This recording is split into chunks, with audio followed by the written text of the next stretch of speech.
Hello everyone, my name is Marco and I will be your host in this video on SoundBridge YouTube channel. In this video, I will show you my favorite sound sources for creating electronic music beats. Before we start, I want to say that one of the most important steps for creating great sounding electronic music beats is the sound source. The better the elements of the drum sound, the better the whole written section will sound. There are many sound sources we can use, like VST drum machines and samplers, but my favorite method is by using cloud service like Loopcloud. Internet is filled with sample shops and sample packs that we can use, but from my experience and tons of bought sample packs, I always use only a few samples from each pack, which leads me to unwanted spending by paying for the whole pack while using only a few samples. Cloud service like Loopcloud allows you to buy individual samples only, which means you will pay only for the samples you choose. Besides great sample pack libraries, Loopcloud comes with super useful plugin that offers extremely useful search option, BPM sync and key matching option. The best of all is that we can preview all the samples synced and in key before we even buy them. With VST plugin, which is the bridge between DAW and the cloud service, we can preview samples in the key of the track, mix them, and we can put effects on them before we even buy them. In order to buy samples, we need to press only one button and then drag and drop the sample from the app inside the DAW, and we can move to the next sounds. So music making has changed a lot and became a lot easier with cloud services like Loopcloud, which gives us a lot more time for creativity. When we start our creative process, the first step is creating something that will sound interesting, and this tool is great for sketching up ideas and making something that we will work on the next stages of developing a track. So let's see how does it work. In order to sign up for the Loopcloud, while you are inside of the SoundBridge, you just need to press File and then click on the Loopcloud, which will lead you directly to their website on which you can sign up. I have empty project here, and for purposes of this video, I'm going to create a melodic techno drum beat. So I will just drag and drop Loopcloud. I will click open the app, which will launch the application. And now I can start searching. As many other producers, I also like to start the whole track with the kick. The first thing I will do, I will type the genre, which is going to be melodic techno. The next thing is that I want to choose the type of the sample, which is the kick. And I want to choose one shot. So I have the tags like one shot, kick, and melodic techno. So I can preview them right now.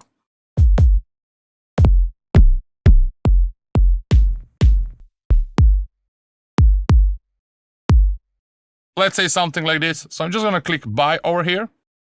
And then I will just drag and drop it inside the project. When it comes for the drum samples, I always recommend to uncheck the tempo stretch because they are kind of impulses and they don't need to be stretched, and they will sound better definitely if they are not stretched. This is not only in the SoundBridge, this is in every DAW. So I want to change the BPM to 124 and I'm going to press here to 1/4 and I will double click on the sample and I will remove this fade because I don't want to have any fade because it's going to fade in the transient, which I will maybe fade in a bit later, but for the beginning, I don't want to do it. And you can also press the P button on your keyboard, go to sequences, and then uncheck create fades on block edges. Unchecking the create fades on the block edges will automatically remove all the fades as soon as you drop the sample inside your DAW. I will shorten up the sample so it ends up exactly on 1/4.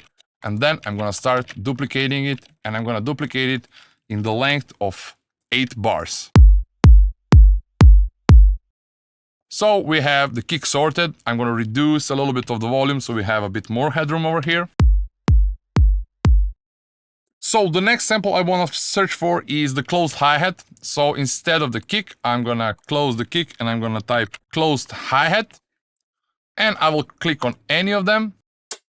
Let's say this one. I'm not going to choose that one because there's another great option inside of the Loopcloud app, and I can place exactly the hi-hat on the position where it should be, and then I can close the loop to be exactly.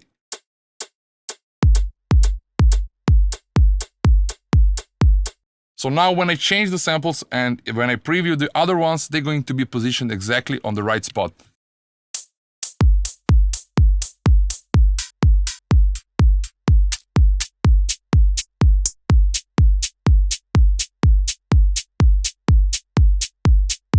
This one sounds good, so I'm gonna press buy. And then I'm gonna export it into the another channel. So now it's placed exactly where it should be, and I don't need to bother with the fade in because it's placed in the middle of the 1/4.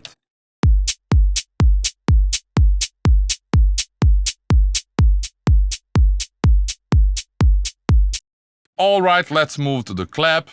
Let's say clap. And clap I'm gonna position on the 1.2.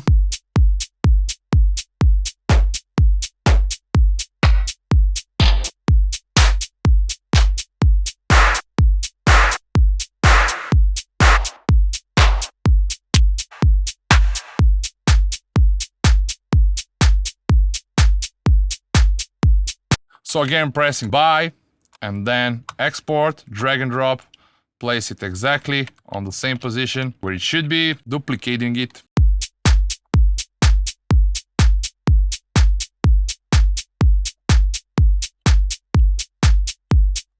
Now I will search for the shaker loop. So I'm gonna remove the tag clap, shaker, and instead of one shot, I'm gonna choose the loops. And I need to bring back this sample at the right position, and I'm gonna extend it because this is the loop now. And I'm gonna extend it for, let's say, 4 bars and expand the loop.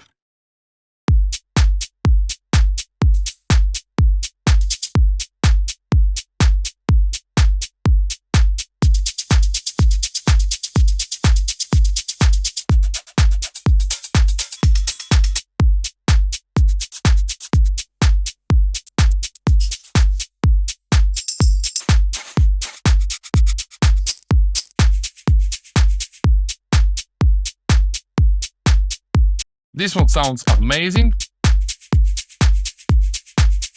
And now, because we have the application inside, that is the bridge in between of the DAW and the app itself, I can place some effects inside of it. And I'm gonna select the Loopcloud and I will rename it Loopcloud so we all know what this channel is. And I'm gonna use the LFO tool to create a ducking effect.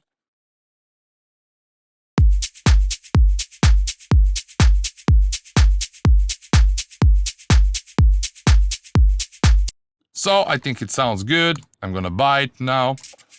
Now I just need to drag and drop it inside. That's it. And I need to copy the LFO tool if I want to have the same effect. And there are tons of the way how we can create the ducking effect, but we're gonna cover that in one of the upcoming videos. All right, now I'm going to stop this and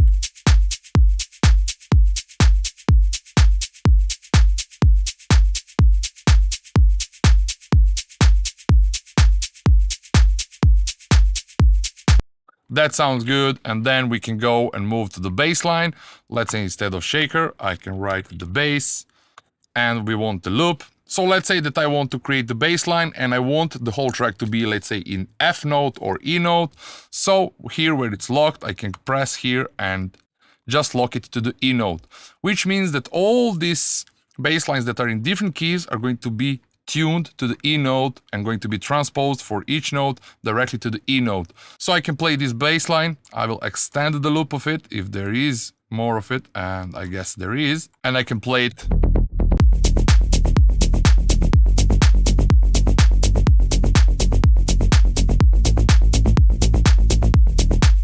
Okay.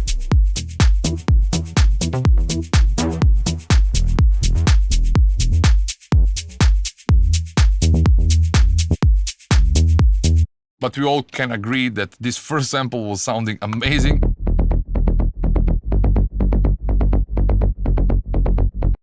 So I will buy that one and put it inside of the track.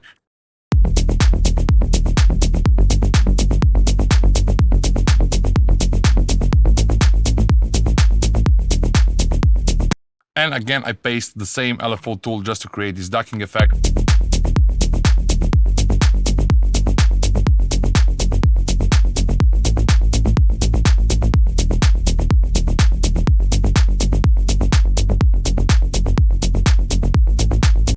Now I can move to add a bit more loops, and I will close the bass tag and choose the hi-hat. And again, now I will search for the loop.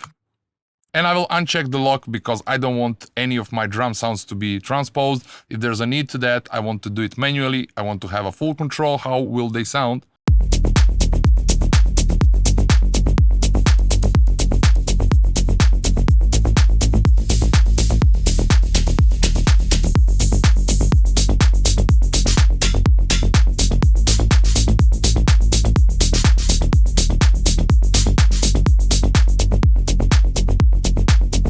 Of course, again, drag and drop it inside the project, and that's it.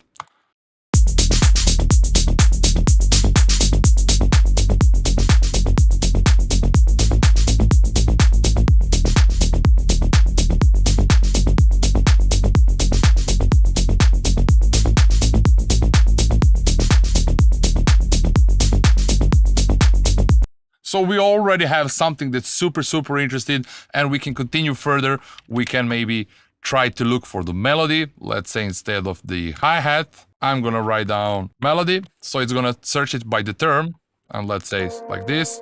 And we're gonna choose the E now.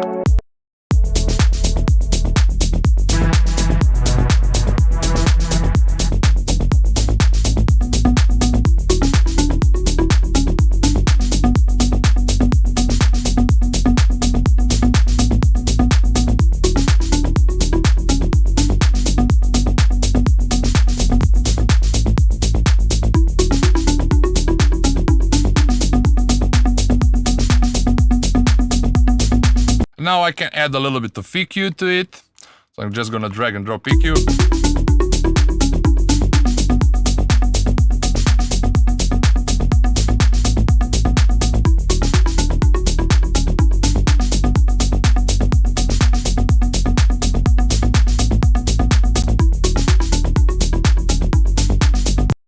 So only in a few seconds or few minutes, we already have something that's really good sounding, which is a great way to start your track, to gather ideas, and to create something that's gonna motivate you to continue working further on. I agree that we shouldn't use melody in the form of samples, because we should have at least something that we're going to create in this track, but we can gather ideas around. Also, you can get inspired by listening to what other people are doing in the form of samples. Maybe you can create something different, choose a different preset, do some interesting sound design. But in general, this is a great way to start a track and get motivated to continue working. Especially if you are a beginner, this is a great way to have something that's good sounding straight away in only few minutes. This would be all for this video. Thank you very much for watching, and see you soon with another video. Bye.